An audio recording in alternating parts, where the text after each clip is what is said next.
The history of where we started and where we are today is important. I think the most important thing is that we are maintaining the family culture that we started with. My father's legacy to PLZ and now PLZ Aeroscience is the fact that his goal was always to create the finest quality and the finest service, and he thought that everything else would flow from there. My father, Bud Ferring, founded the company in 1939. It was not incorporated as PLZ Incorporated, but Jiffy Plastics, and that was before World War II. And to be honest, I'm not really sure what they were going to do because they never got started when he joined the Navy. It was during the Navy that he was introduced to aerosol products. In the Navy, they were using aerosol mosquito repellents. It was the first use of aerosol in any kind of significant way, and he became intrigued with the package. The first product was an aerosol auto polish, and this was developed with a chemist from the Monsanto Corporation here in St. Louis, and it was a combination of the polymers from plastic and glaze. So he took the PL from plastics and the AZE from glaze, and thus PLZ was born.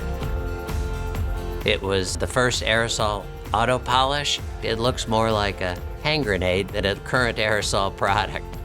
He successfully sold it to Sears, but then they discovered that it did have performance issues. If someone happened to apply the auto polish in sunlight, the car spotted and looked like a leopard. So my father barely survived that fiasco. He consequently decided that he would no longer develop and market his own products, that he would become a contract packager of other people's formulations.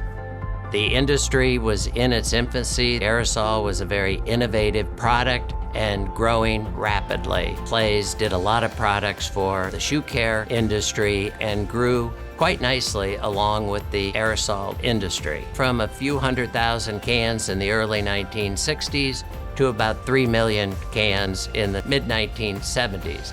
My father wanted to retire, and this was 1978. I borrowed the money from Bank of Boston, told my wife we'd moved to St. Louis for 5 years, and it's been over 40 years since then, so it's taken a little longer than I projected. When I joined the business, there were 11 employees, and our focus was just to try to grow the business. Between 1980 and 1990, we grew to about 10 million in sales. And from that point on, we began to grow exponentially. We focused on difficult products to run, customers that required a lot of high touch and a lot of personal service, and we had built our reputation on service and quality. We saw that both our competitors and our suppliers were consolidating, and it was going to be important to be a significant player in the industry. And in 2005, we did successfully purchase Claire Sprayway, and that, I felt, was the beginning of what would become PLZ.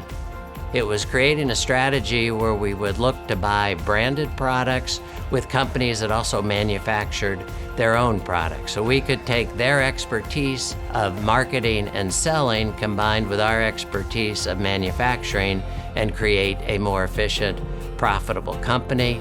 And we've subsequently made 12 acquisitions since 2005.